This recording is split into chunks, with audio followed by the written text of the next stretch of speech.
요즘 많이 쓰는 말 중에 언론에서 코로나 블루 이런 단어를 많이 씁니다. 이 코로나 블루가 무슨 뜻인가 하면은 코로나19 거기에서 나온 코로나, 그 다음에 푸른 색을 나타내는 블루, 이 두 단어가 합성어로 이루어져서 코로나 블루 이렇게 이야기를 합니다. 코로나19가 계속적으로 사람들의 삶을 변화시키면서 사람과 사람 사이의 접촉이 줄어들고 사회적 거리두기로 인해 가지고 인간관계가 멀어지고 가정 안에서 머무는 시간들이 많아지면서 사람들의 마음속에 우울함이 생기고 또 답답함이 생기고 무기력함이 생기는 것, 그걸 일컬어서 코로나 블루라고 이야기를 합니다. 이 푸른색이라고 하는 것은 양면성을 가지고 있는데 긍정적으로 볼 때는 희망 혹은 도약 또는 신뢰 이런 의미를 가진 색이고, 부정적으로 보면은 상실과 슬픔과 우울함 이런 뜻을 가지고 있기 때문에 코로나 블루, 부정적인 의미로 그런 신조어가 생긴 것입니다. 그래서 오늘날 팬데믹 코로나19 현상 때문에 모든 나라가 공통적으로 고민하고 걱정하는 문제가 바로 이 코로나 블루를 어떻게 대처해야 되고 어떻게 그것을 극복해야 되느냐 하는 문제를 다 걱정하고 있습니다. 우리 인간은 크게 세 가지 요소로 구성되어 있습니다. 몸과 혼과 영이 바로 그것입니다. 이 몸이라고 하는 것은 말 그대로 우리의 육체, 육신을 의미합니다. 언젠가 없어질 몸이지만은 이 육신이 살아있는 동안에 육신의 건강을 잘 유지하는 것, 하나님께서 우리에게 육신을 주셨기 때문에 이 육신의 건강을 위해서 규칙적으로 운동하는 것, 또 적절한 밸런스를 유지하는 영양을 섭취하는 것, 이런 것은 육체의 건강 유지를 위해서 꼭 필요한 것입니다. 그 다음으로 혼이 있습니다.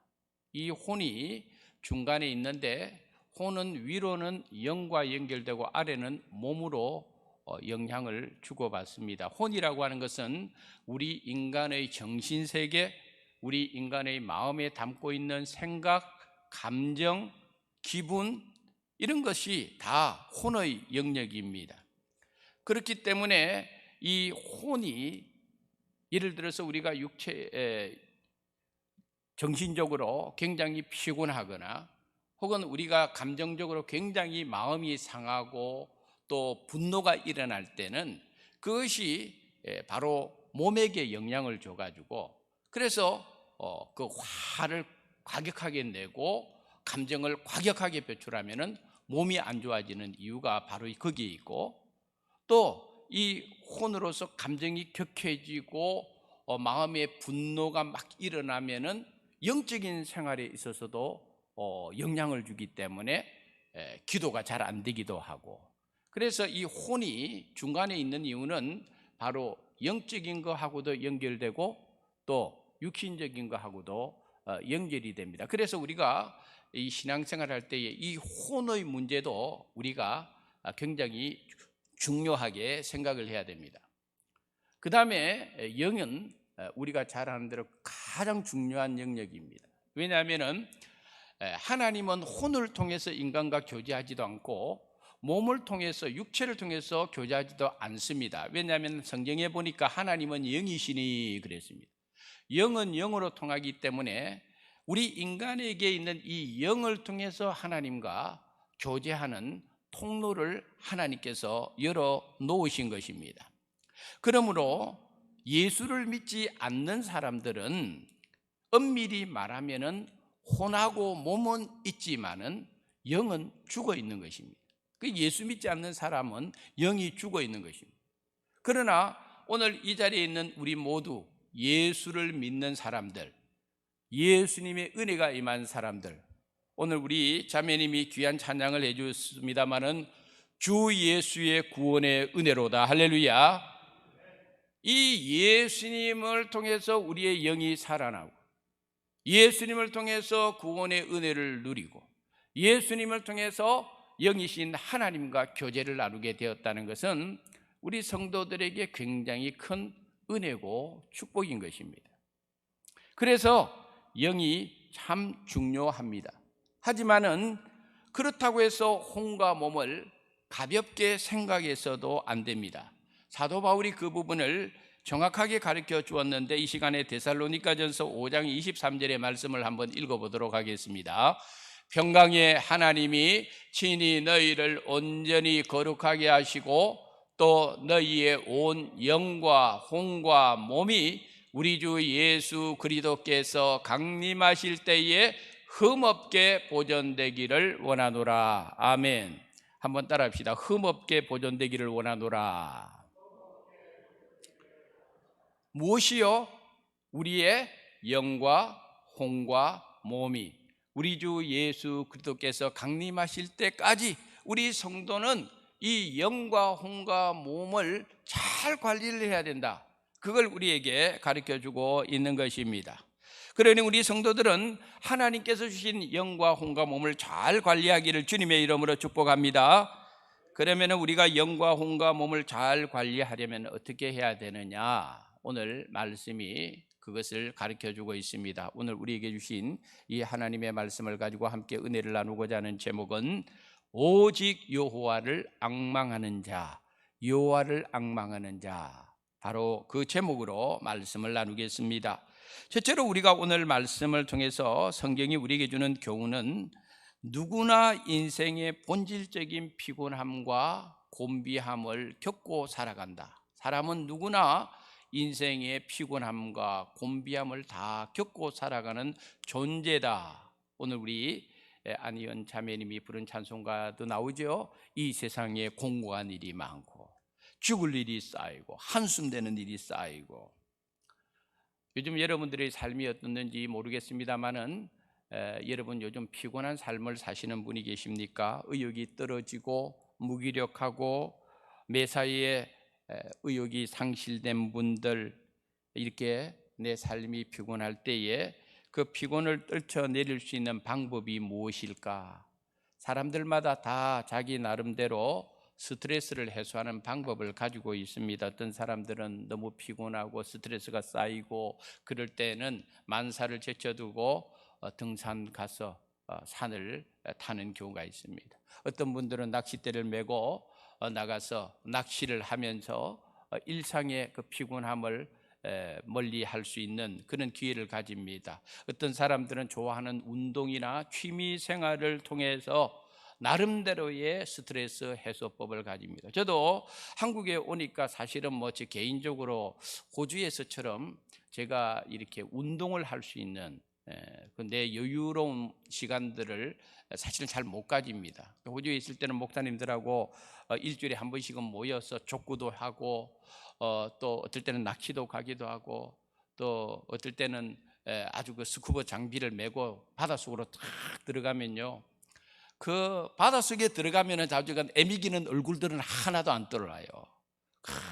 산호초, 형형색색의 산호초를 그 바라보면서, 물론 바다에 들어갈 때는 전복 잡는 것이 제1의 목적이지만은 그럼에도 불구하고 그 바닷속에 들어가 있으면 그 시간만큼은 나 혼자만의 시간, 스트레스가 풀리고.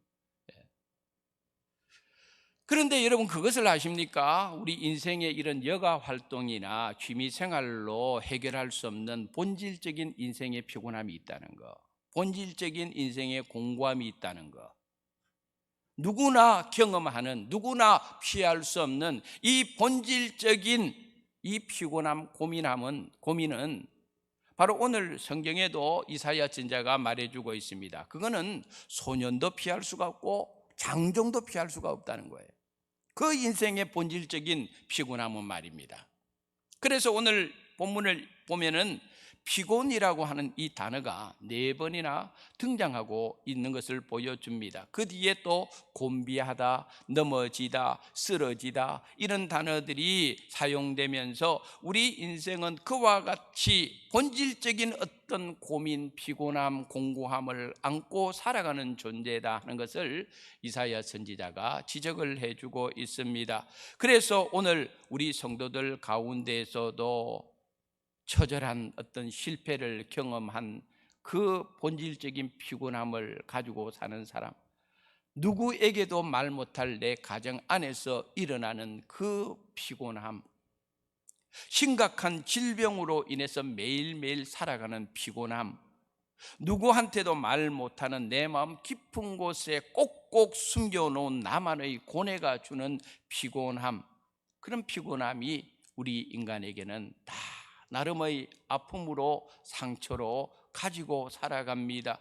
이런 피곤함은 잠을 푹 잔다고 해결되는 것도 아니고, 맛있는 음식을 먹는다고 해결되는 것도 아니고, 친구들 만나가 수다 떤다고 해결되는 것도 아니고, 좋아하는 취미생활 통해서 해결되는 것도 아닙니다. 그래서 예수님께서는 우리 인간이 가지고 있는 이 본질적인 피곤함과 공고함을 아시기 때문에 예수님께서 말씀하시기를 수고하고 무거운 짐진 자들아 다 내게로 오라, 내가 너희를 쉬게 하리라. 할렐루야. 예수님이 알고 있다는 거예요. 우리 인생의 본질적인 고민, 이거 어떻게 예수님 아니면 해결될 수가 없고, 하나님의 은혜가 아니면 해결될 수 없는 인간이 가지고 있는 이 본질적인 피곤함이 있기 때문에 예수님께서 수고하고 무거운 짐진 자들은 다 내게로 오라고 말씀하신 이유가 바로 여기에 있고, 오늘 하나님께서는 이사야 선지자를 통하여 동일한 말씀을 주고 있습니다. 피곤한 자에게 능력을 주시며 무능한 자에게 힘을 더하시는 분이 계시다는 거예요. 오직 주님만이 새로운 힘, 오직 하나님만이 새로운 힘을 당신의 백성들에게 줄 수 있다는 것을 우리들에게 가르쳐 주면서, 그러므로 내 삶의 본질적인 피곤함과 공고함이 있고 무능력이 있다 할지라도 오직 주님만이 저와 여러분의 인생의 근원적인 문제를 해결할 수 있다는 것을 분명히 믿으시기 바랍니다.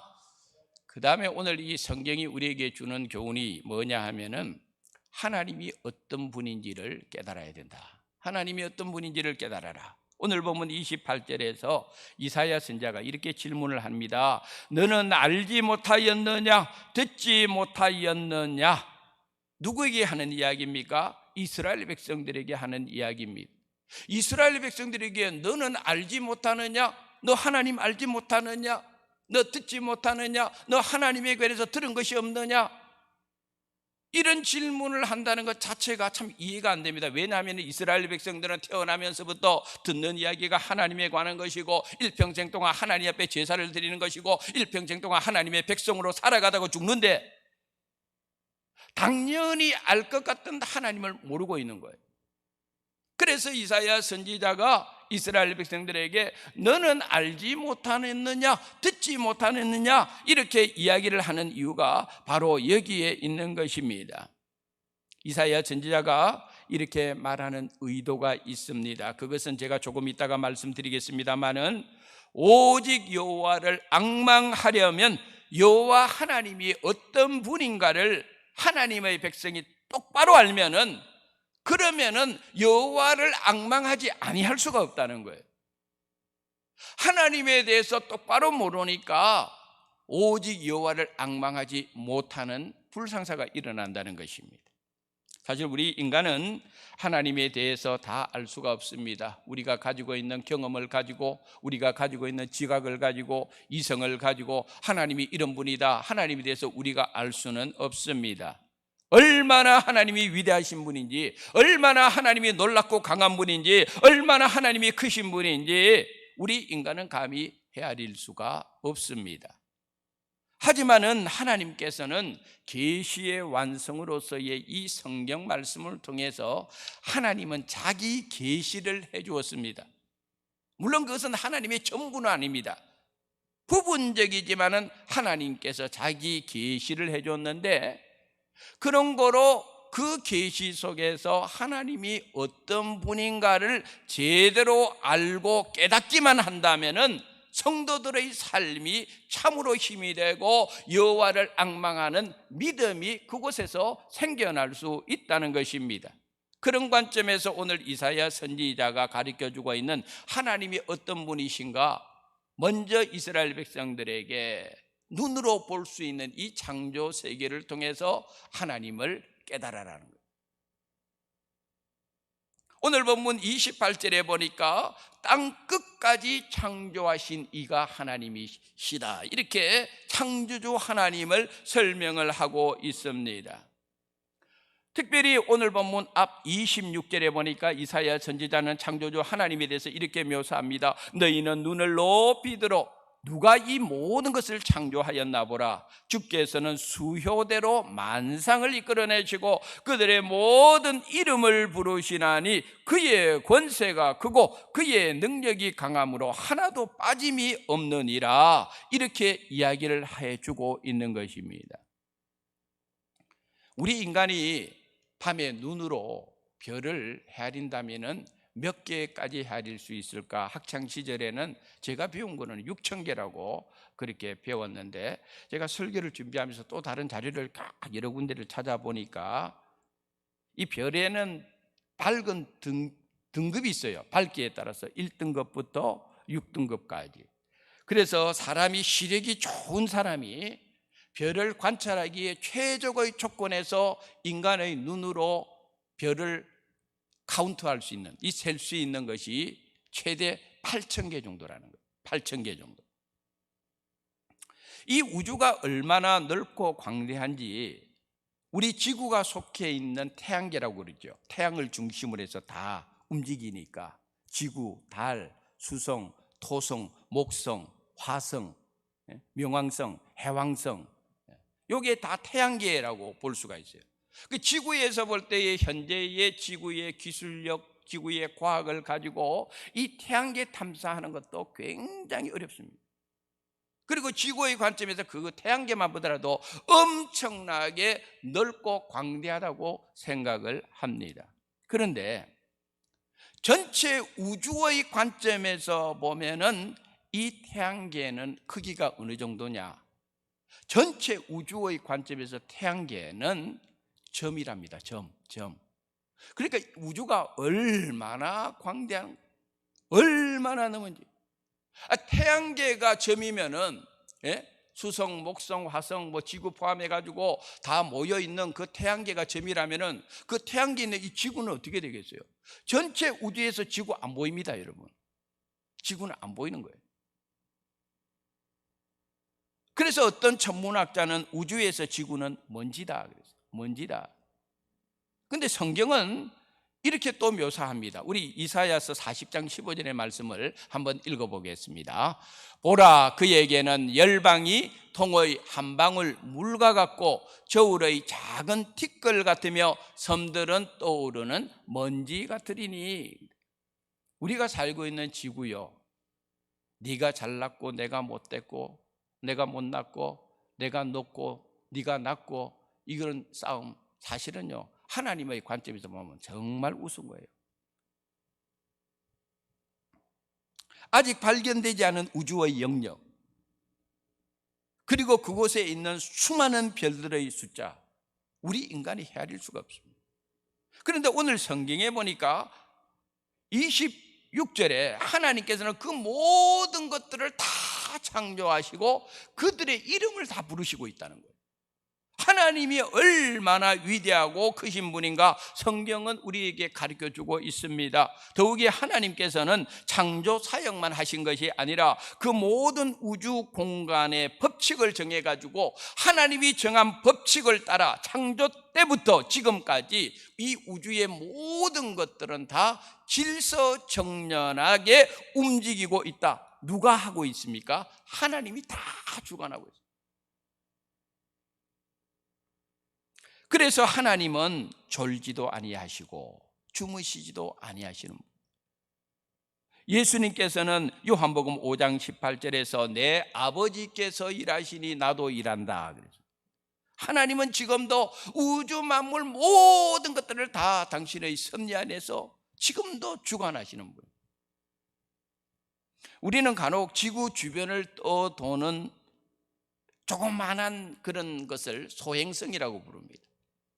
이 소행성이 어떨 때는 지구로부터 가까이 접근할 때도 있고, 또 지구에서 멀리 떨어져서 움직일 때도 있는데, 지구에서 가까이 접근할 때는 전 세계 과학자들이 긴장을 합니다. 저 소행성이 지구하고 충돌하면 어떻게 되느냐. 충돌하면은 인류의 재앙입니다.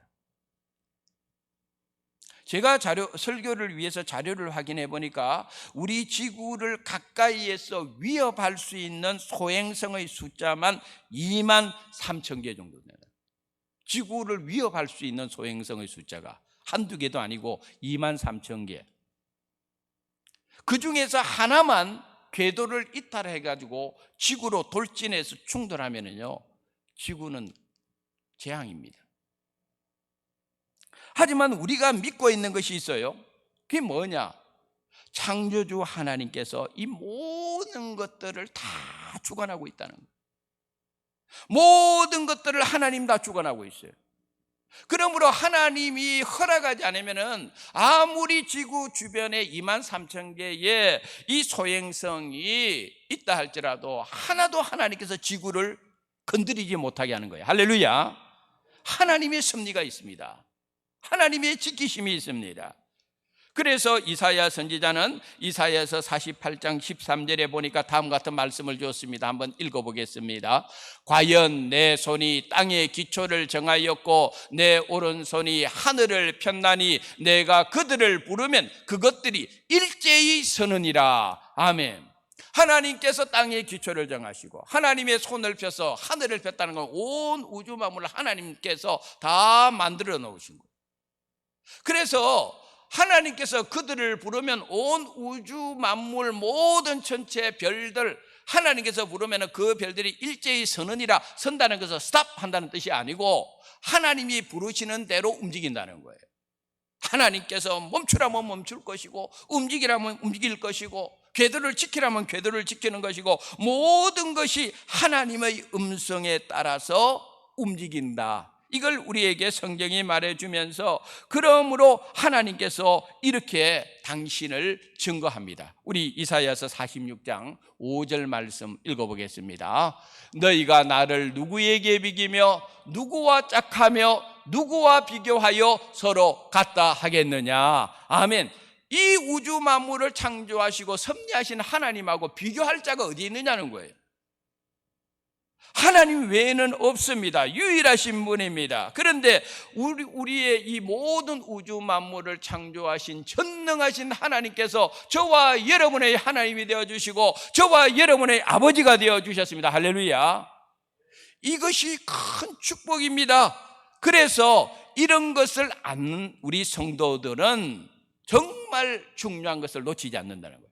그런 하나님이시다는 것을 믿는다면은, 그런 하나님이 저와 여러분의 아버지가 된다고 하면은 마땅히 하나님의 백성들은 오직 여호와를 앙망하는 자가 될 수밖에 없다. 할렐루야.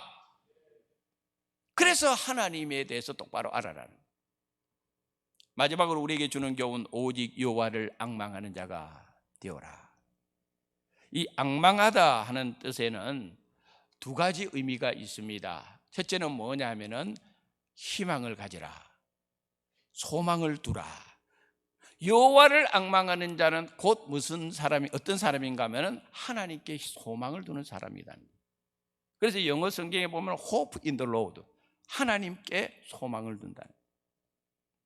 삶의 현장에서 우리를 낙심시키는 일이 많습니다. 속이는 일도 많습니다. 괴롭게 하고 우리를 넘어지게 하는 요소들 얼마나 많습니까? 우리를 고통과 절망 속에 빠뜨리게 하는 요소들이 얼마나 많습니까? 그러나 창조주 하나님, 전능하신 하나님을 분명히 믿는 사람은 오직 여호와를 앙망한다 이 말이에요. 어떻게? 그런 여러 가지 인생에 불합리하고 힘들고 괴롭고 답답한 일이 있어도 오직 하나님께만 소망을 둘 수 있다. 그래서 여호와를 앙망하는 자는 하나님께 소망을 두는 사람이다 하는 것을 우리들에게 가르쳐주면서 하나님께 소망 두는 여러분 되기를 축복합니다.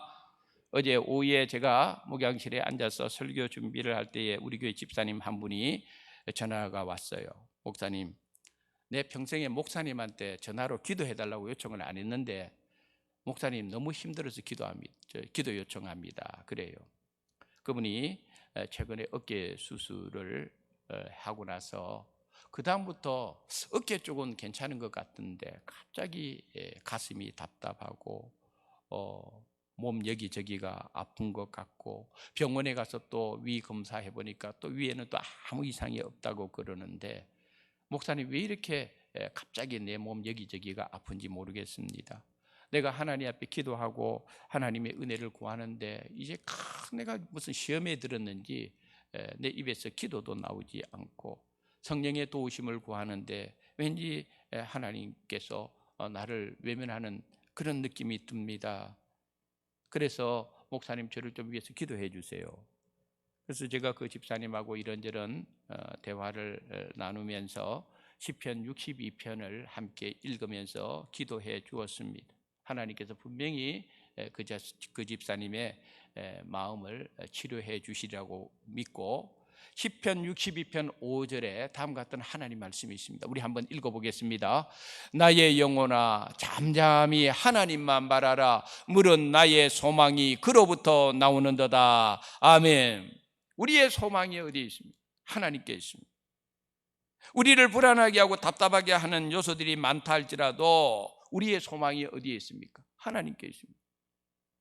오직 하나님께 우리의 소망을 두라. 이게 여호와를 앙망한다는 그 의미 속에 담겨져 있는 거예요. 우리 한번 시편 42편 11절 말씀 읽어보도록 하겠습니다.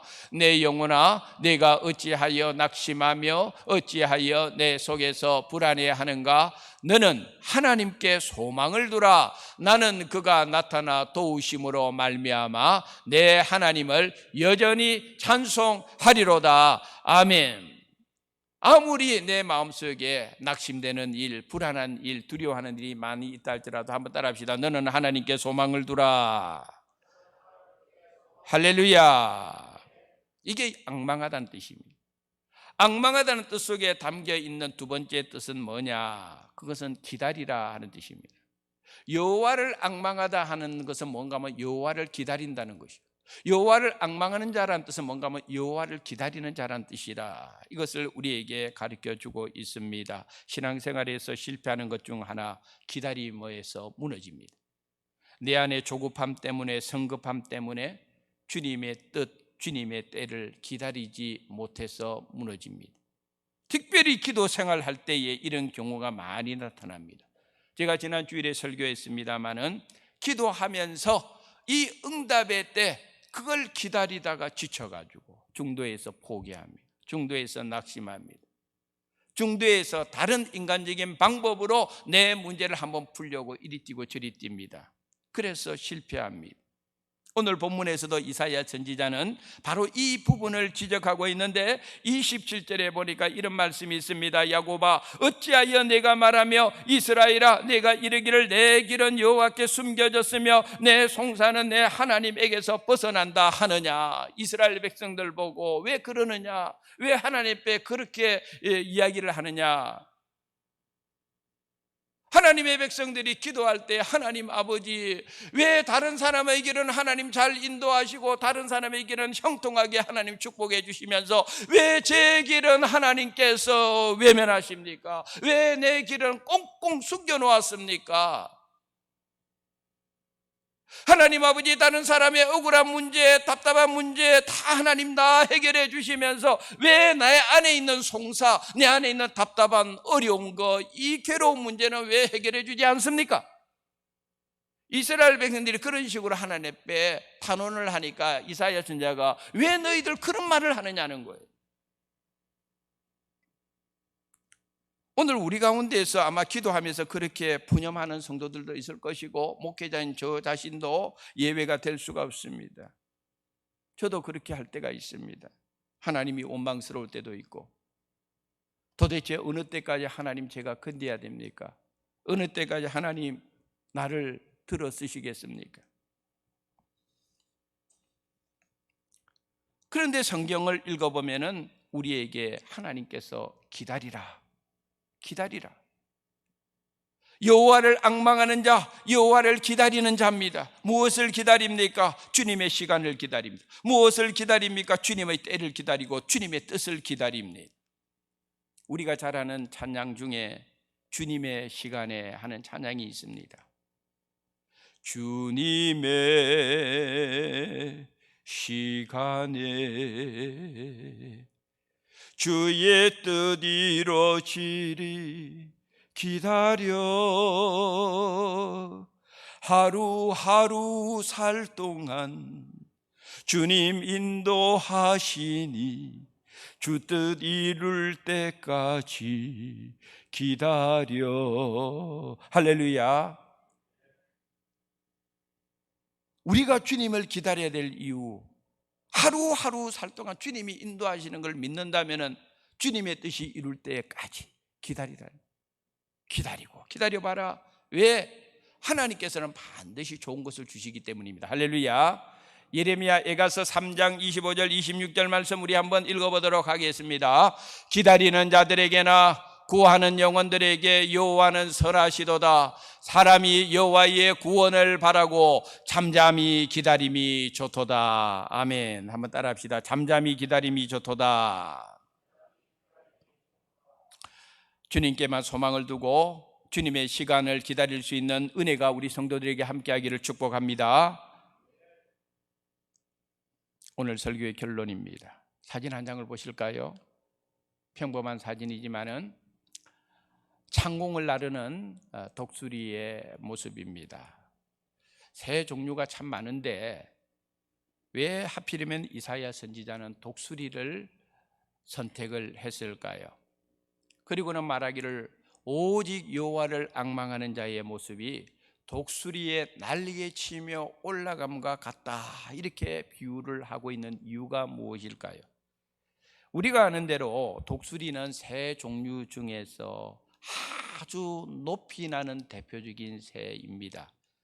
그리고 그 공중으로 높이 올라가는 그 속도는 다른 새들보다 훨씬 강하게 공중을 향하여 높이 날아 올라갑니다. 그런데 조류학자들에 의하면 이 독수리가 높이 날아오를 때는 자기 힘으로 날아오르는 것이 아니라는 거예요.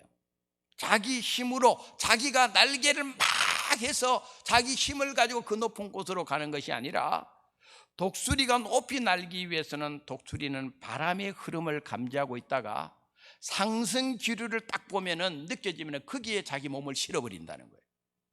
그래서 그 상승 기류를 타고 독수리가 저 높은 곳을 올라가는데요, 자기 힘으로 가는 게 아니라는 거죠. 상승 기류 덕분으로 날아간다. 오늘 이사야 선지자가 바로 그 점을 하나님의 백성들에게 가르쳐 주고자 독수리라는 것을 말해주고 있습니다. 하나님의 백성들에게 상승 기류를 타라. 너희 힘으로 살려고 하지 말라는 거예요. 상승 기류가 있다. 누가 상승 기류입니까? 하나님이 상승 기류입니다. 할렐루야. 하나님을 의지해서 올라가라는 거예요. 상승 기류가 무엇입니까? 성령입니다. 성령. 성경에 보면은 성령을 바람에 비유하는 경우가 있는데, 그래서 성령의 역사를 강한 바람으로 비유하기도 합니다. 우리 이 시간에 사도행전 2장 1절 2절 말씀 한번 읽어보겠습니다. 오순절 날이 이미 이름에 그들이 다 같이 한 곳에 모였더니 홀연히 하늘로부터 급하고 강한 바람 같은 소리가 있어 그들이 앉은 온 집에 가득하며. 성령의 역사입니다. 오순절 성령 강림, 마가의 다락방에 있는 120명의 제자들이 모여있는 곳에 하늘로부터 급하고 강한 바람 같은 것이 그들에게 임하여 그 온 집에 가득했다. 성령의 충만한 행사가 일어난 것을 이와 같이 바람에 비유하고 있는 것을 볼 수가 있습니다. 방금 읽은 말씀처럼 우리 수완재단에 여러분들의 마음속에, 여러분들의 가정 속에 성령의 강력한 임재하심이 함께하기를 주님의 이름으로 축복합니다. 우리가 성령에 붙들림 받고 성령에 우리를 의지하면은요, 성령께서 우리에게 힘을 주시는 거예요. 또한 성경에 보면은 성령은 뭐냐? 살리는 영이라고 그래요. 성령은 살리는 영이요. 악령은 죽이는 영이요, 성령은 살리는 영이요. 그래서 성령을 일컬어서 살아있는 기, 생기라고 표현하는 이유가 바로 거기에 있는 것입니다. 우리 에스겔서 37장 5절 마지막 말씀을 한번 읽어보겠습니다. 주 여호와께서 이 뼈들에게 이같이 말씀하시기를 내가 생기를 너희에게 들어가게 하리니 너희가 살아나리라. 아멘. 한번 따라합시다. 너희가 살아나리라. 마른 뼈의 기적이 어디서 일어납니까? 하나님의 성령, 생기가 임하면은 마른 뼈가 거기에서 하나님의 군대로, 살아있는 군대로 살아나는 역사가 일어난다고 에스겔 37장에서 우리들에게 보여주면서, 그러므로 여호와를 앙망하는 자에게는 하나님의 영이 임하게 되는 것이고, 여호와를 앙망하는 자에게는 하나님께서 새로운 힘과 능력을 그 사람에게 부어주셔서 승리하게 해주신다. 오늘 성경이 우리에게 가르쳐주고 있습니다. 이번 한 주간도 여러분들의 삶 속에 피곤하게 하는 일이 있고, 낙심케 하는 일이 있고, 답답하게 하는 일이 있고, 우울하게 하는 일이 있고, 두렵게 하는 일이 있다 할지라도 오늘 말씀처럼 저를 포함한 우리 모두는 오직 여호와를 앙망하는 자가 되어서 독수리의 날개치며 올라간 것 같이 힘찬 믿음의 삶을 사는 우리 모든 성도 여러분 되기를 주님의 이름으로 축원합니다.